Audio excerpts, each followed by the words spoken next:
Not just the religious fundamentalists who disbelieve in evolution. Most folks disbelieve in evolution. Evolution is not a light which illuminates all facts. There is no evidence for the magnetic reversals at the ocean floor. The Constitution does not discuss separation of church and state. Does not discuss that.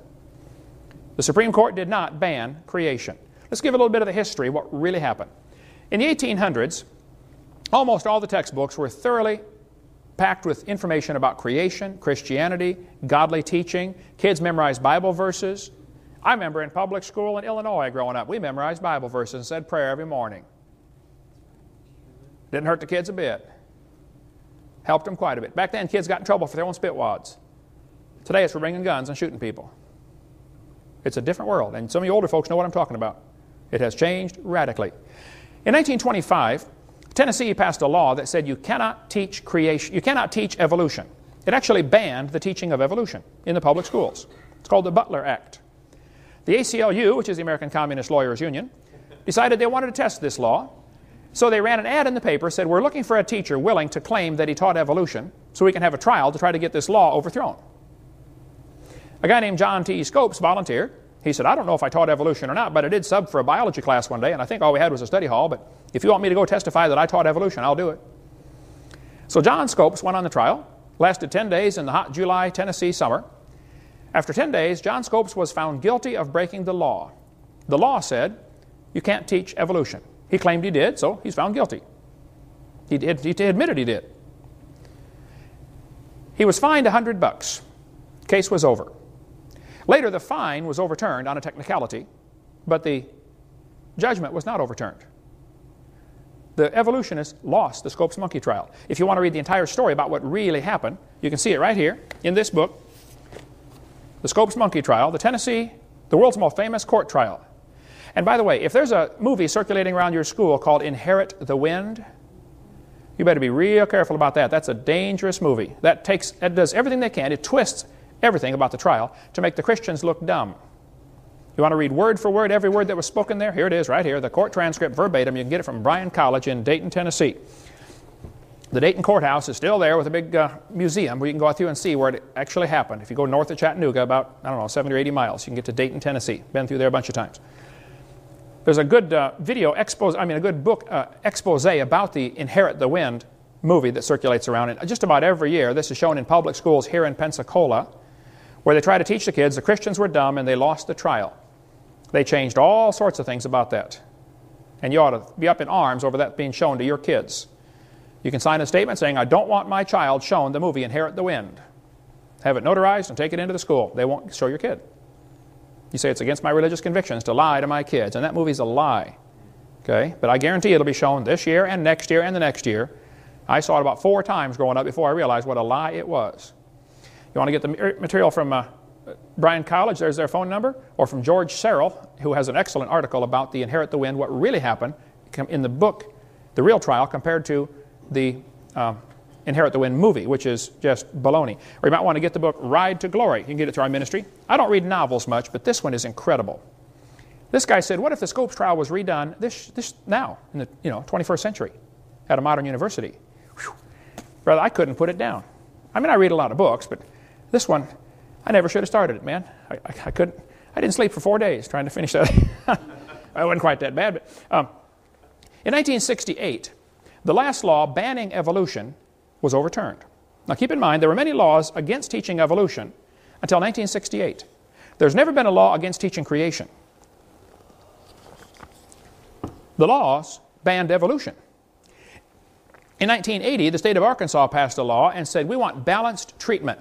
If the teacher teaches evolution, they must also teach creation. Give it balanced treatment. The court in Arkansas, 8th Circuit Court, I believe, struck that down and said, nope, this law is unconstitutional. They didn't say you couldn't teach creation. They just said you can't demand equal time. And the atheists started going around saying, see, you can't teach creation. That's not what the law said. It's not what the court said. They never said you can't teach creation. They just said you can't require that the teachers teach creation. If we passed a law in Florida that said the teachers are required to breathe, I bet that law would be struck down. Because, I mean, you probably ought to breathe, but they can't require that you breathe. Right? And that's what happened with the Arkansas law. Then Louisiana passed a law requiring teachers to teach creation if they taught evolution. Again, balanced treatment. Supreme Court struck this one. It went all the way to Supreme Court. Supreme Court struck it down. After the 1987 ruling by the Supreme Court, Stephen Jay Gould, who hated creationists and had a set of my tapes on his shelf. I went up and visited his office. His secretary was there. She said, "Yeah, he's got your tapes right here, Mr. Hovind." I never did get to meet him. He died a few years ago. He knows better now. He's no longer an evolutionist. But Stephen Gould said after the verdict, he said, "No statute exists in any state to bar instruction in creation science. It could be taught before and it can be taught now." They never said you can't teach creation. The court said you can't require it. That's all. And don't let anybody tell you different. That's what the law, that's where it stands right now. Michael Zimmerman said, and he's an evolutionist, he said the Supreme Court ruling did not in any way outlaw the teaching of creation science in public schools. Quite simply, it ruled that in the form taken by the Louisiana law, it's unconstitutional to demand equal time for this subject. Creation science can still be brought into science classrooms if and when teachers and administrators feel it is appropriate. Numerous surveys have shown that teachers and administrators favor just this route. And in fact, creation science is being taught in science courses throughout the country. Eugenia Scott is the president of the National Center for Science Education. Well, what a lousy name. They're not in favor of science. They're in favor of defending evolution is all. She said, the Supreme Court decision says only that the Louisiana law violates the constitutional separation of church and state. It does not say that no one can teach scientific creationism, and unfortunately, many individual teachers do. Some school districts even require equal time for creation and evolution. Here's the web page, the head of the front home page on the National Center for Science Education. Welcome to the home page of NCSE, a non-profit, tax-exempt membership organization working to defend the teaching of evolution against sectarian attack. We are a nationally recognized clearinghouse for information and advice to keep evolution in the science classroom and scientific creationism out. That's why they exist. I spoke in Berkeley last November, Berkeley, California. That's where these guys are located. I went and visited the National Center for Science Education. It's a little bitty storefront building. They had, I think, 4 or 5 employees, all crammed in this little building. I thought, this is the National Center for Science Education. Oh, yeah, but property's expensive in Berkeley, I understand, you know. Good place for them. I went in there. They didn't know who I was. I didn't tell them my name. I went in there, hey, what kind of information do you guys hear? I used to be a science teacher. And they began giving me pamphlets and articles and stuff, you know, Finally, one of the guys said, your voice sounds familiar. What's your name? I said, Kent Hovind. He said, I thought so. They taped a piece of paper on the floor. It says, Kent Hovind stood here. And I understand they won't walk on it. They walk around it. One of the guys came to all 10 hours that I lectured at Berkeley and asked me question after question after question. Look, these folks are not the enemy. Now, they do work for him, but they're not the enemy, okay? Satan is the enemy. They're just blinded, that's all. They're willingly ignorant, like the Bible says. But even the National Center for Science Education knows it's okay to teach creation if you want. William Provine said, teachers and school boards in public schools are already free under the Constitution of the United States to teach about supernatural origins if they wish in their science classes. Laws can be passed in most countries of the world requiring discussion of supernatural origins in science classes and still satisfy national legal requirements. And I have a suggestion for evolutionists. Include discussions of supernatural origins in your classes and promote discussion of them in public and other schools. Come off your high horse about having only evolution taught in science classes. The exclusionism you promote is painfully self-serving and smacks of elitism. Why are you afraid of confronting the supernatural creationism believed by the majority of persons in the U.S. and perhaps the worldwide? Good question. Why are they so afraid of this topic? I speak in public schools all the time. I'm telling you, some schools, though I can't get into, they are just absolutely afraid of having a creationist come in. There's no reason to fear. The fact is, most folks don't believe in evolution anyway. The fact is, there's no law saying you can't teach creation. Just go ahead. You don't know. It is against the law for the public school teacher to use tax dollars to try to convert the kids to be a Buddhist or Catholic or Baptist or something else. That is against the law. But it's not against the law to discuss creation.